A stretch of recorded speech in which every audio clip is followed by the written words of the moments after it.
Assalamu alaikum dear students. Today we are going to start introduction of dairy farming.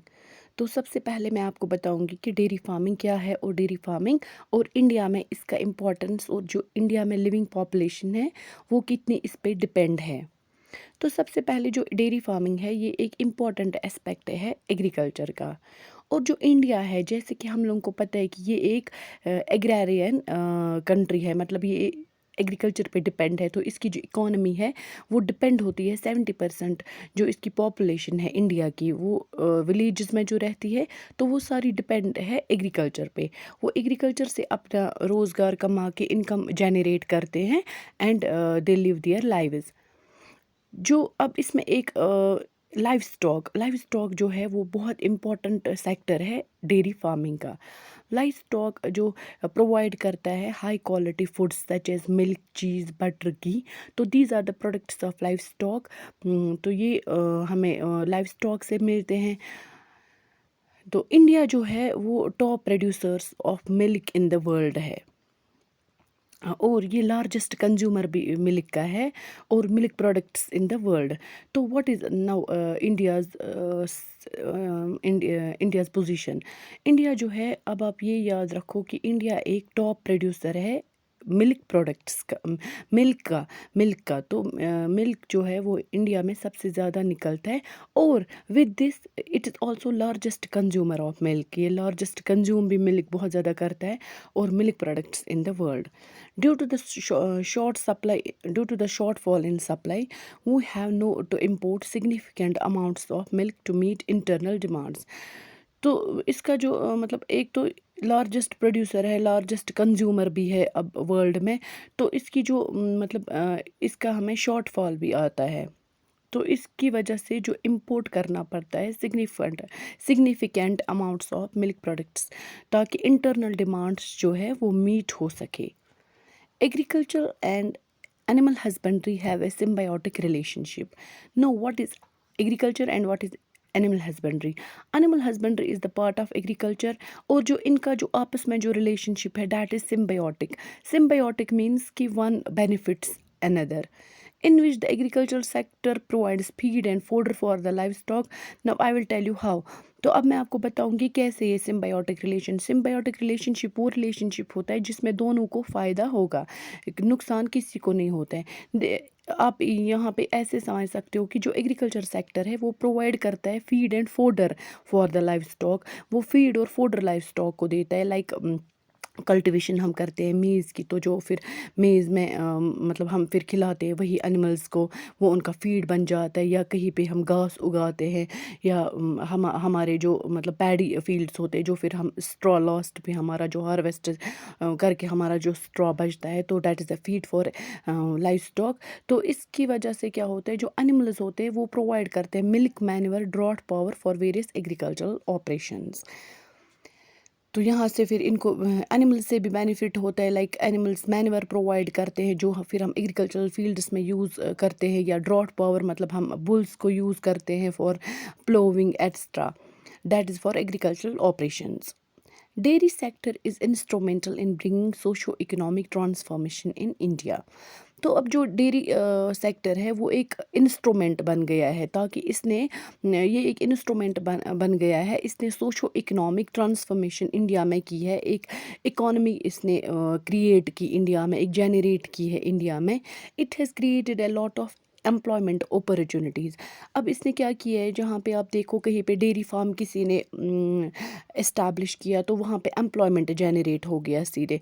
तो ये employment opportunities करती है provide and also provide improved nutritional benefits.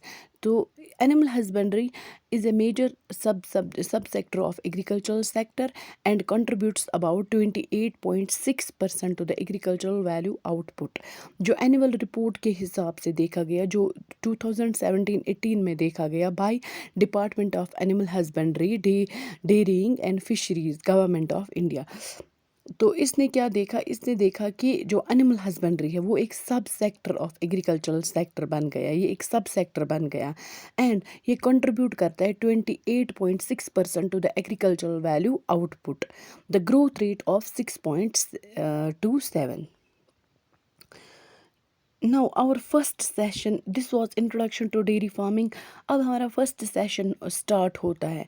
तो अब हम थोड़ा सा इसके बारे में पढ़ेंगे कि importance of dairy farming. Milk जो है that's considered as a complete food. जो मिल्क कंसिडर किया है it is a complete food, that means it contains every nutrient. It contains those nutrients which are very essential for human body. It contains good proportions of various food ingredients required by the animal body. तो जो मैंने आपको बोला human body, तो इसमें सारे वो proportions of food ingredients होते हैं जो रिक्वायर्ड होते हैं बाय ह्यूमन बॉडी और जिनकी वजह से ह्यूमन बॉडी अच्छे से ग्रो कर सकती है. Our milk is at a good level of milk production in the world with the per capita availability of milk at 375 grams per day. तो जो 2017-18 के सेंसस के हिसाब से देखा गया कि हमारी कंट्री क्या है, that is at a good level of milk production. तो यहाँ पे अच्छी मिल्क प्रोडक्शन होती है. और with the per capita availability of milk at 375 grams per day. तो अवेलेबिलिटी पर कैपिटा कितनी होती है, 375 grams per day. In India milk is produced by large number of farmers in small medium and large sized dairy farms.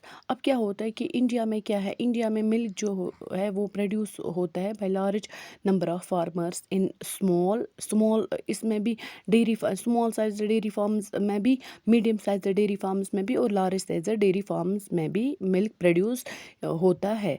The large commercial dairy farms needs the services of educated dairy workers to carry out the different dairy operations.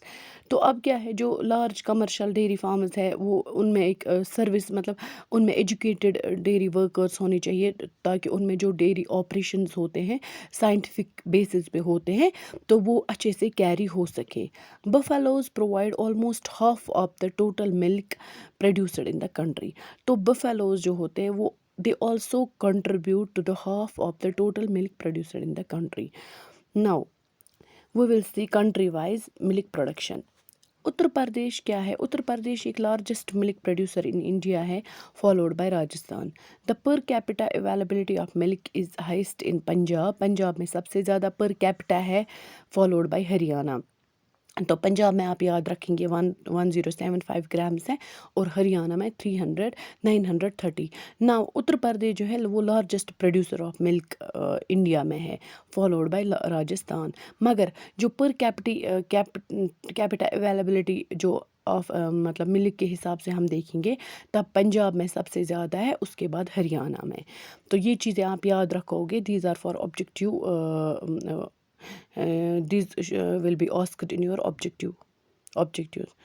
Due to spread of education and growing nutritional awareness, the demand of milk is continuously increasing in our country. तो अब क्या है, जब ज़्यादा spread हो गया education का या ग्रोइंग न्यूट्रिशनल अवेयरनेस का, जो डिमांड ऑफ मिल्क है वो कंटिन्यूसली इंक्रीज हो गई. Dairy farming in India has now matured into A professionally managed industry. जो डेयरी फार्मिंग इंडिया में है वो अब एक प्रोफेशनल इंडस्ट्री बन गई है. However conventional dairy habits in India account for about 60% of the milk consumption in liquid form. तो अब जो कन्वेंशनली जो हमारे डेयरी हैबिट्स है इन इंडिया वो मतलब कि अब 60% जो है मिल्क कंजप्शन होता है इन लिक्विड फॉर्म और जो remaining 40% that is in the form of ghee, cheese, curd, ice cream, dairy whiteners and traditional sweets. Most of the dairy farmers in India raise animals at a small scale in traditional ways. There is need for such farmers to run their business in a scientific manner. Most of such farmers are not aware of the modern methods of dairy farming. To ensure maximum production and profits from dairy farming, it is essential that these farmers adopt proper business plans and good dairy management practices.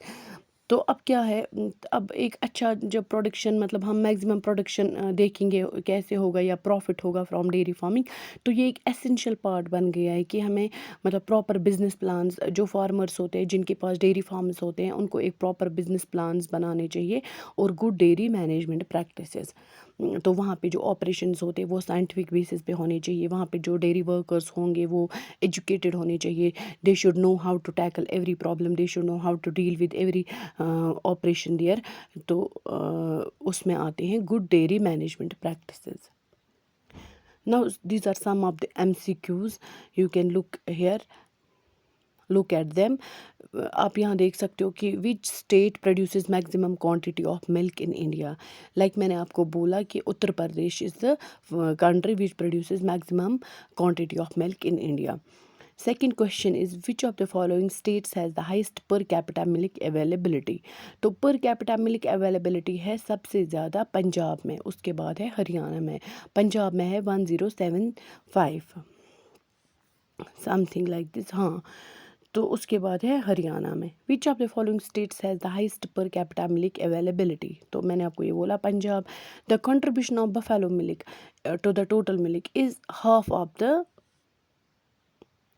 is almost half of the total milk production. Fill in the blanks. During the year 2017-18, per capita milk availability in India was 375 grams. तो these are some true or false. तो ये आपका homework है and ये आप मुझे करके देंगे. Thank you for today. So tomorrow inshallah we will be going to start our session second, that's common body parts of cattle and buffalo. Thank you.